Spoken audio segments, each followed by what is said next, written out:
Hello, everyone. My name is Darnell McEwen, and I'm here to speak with you about the different characteristics of servant leadership. Servant leadership is made up of many different traits that can effectively be used to promote productivity, morale within an organization.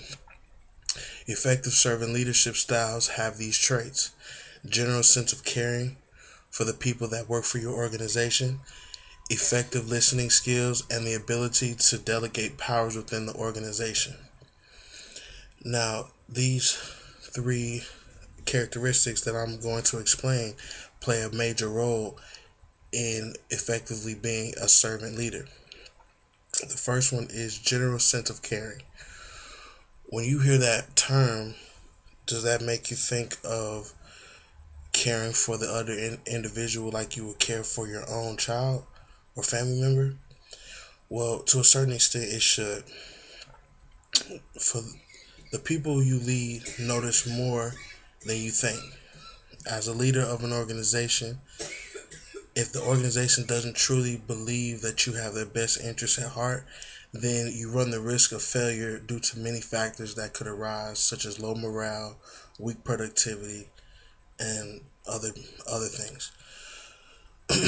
Another part of general sense of caring is you maximize the potential of your organization when your employees feel that they are a part of a team that cares about their well-being, safety, family, and other things dealing with their life.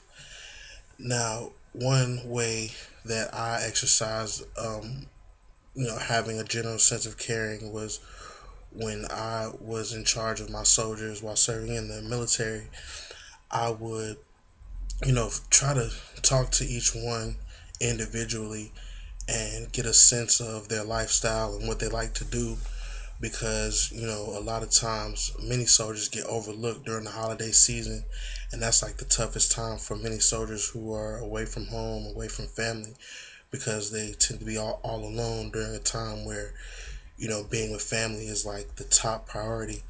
So when you care about your soldiers, you how you show that is by going the extra step. Like, if I know that they're always in the barracks by themselves, then I might extend a friendship hand and try to get them out of the barracks to do something and to show them around whatever base we're stationed at, because sometimes you don't know how much of just being a friend to someone can encourage that person to be the best them.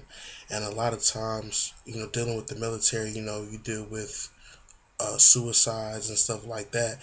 And just when you care about another individual, that alone can really change their outlook on life, and they might not ever even say anything, but it could really affect them. The next part of being a good servant leader is effective listening skills. Um, to exercise effective listening skills, you need to listen to the needs and concerns of your organization. That shows that you are proactive in ensuring that everyone's needs are met to the best of your ability.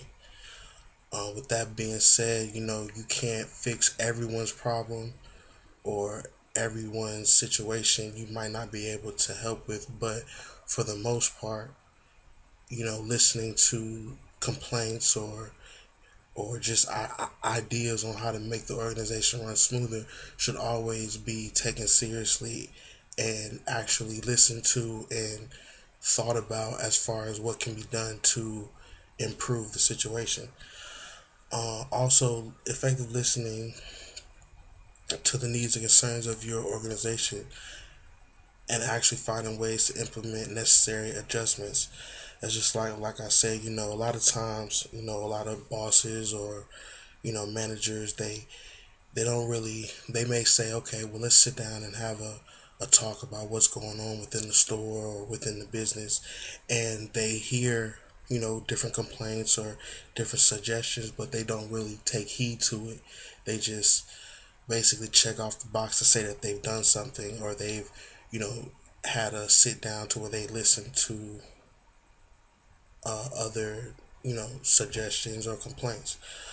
Um, an important skill, which is the effective listening skill, when it's effectively, when it's done correctly, you'll be able to take feedback on what you could do to make operations run smoother and what things could be done to accommodate employees performing the task, because a lot of times managers or leaders or whatever it may be, sometimes they may lose sight of, it's easy to give out orders or to give out direction, but if you're not actually performing the task, then sometimes the requirements can seem a little overbearing, because it's like you've lost the what it really is to be able to complete the task rather than just give out the orders for the task. So I think that when you listen to your organization, or when you listen to the people that you are in charge of, you can definitely use their suggestions or comments, because they're the ones that's actually on the ground completing the mission. Servant leadership is more than the topics that I mentioned, but it's more or less a concept which encompasses many other traits that all work hand in hand together. With every leadership style, there are advantages and disadvantages. So I encourage you to learn more leadership styles, and I hope this briefing gave you better insight as to what it is and how it can be used to better your organization. Thank you.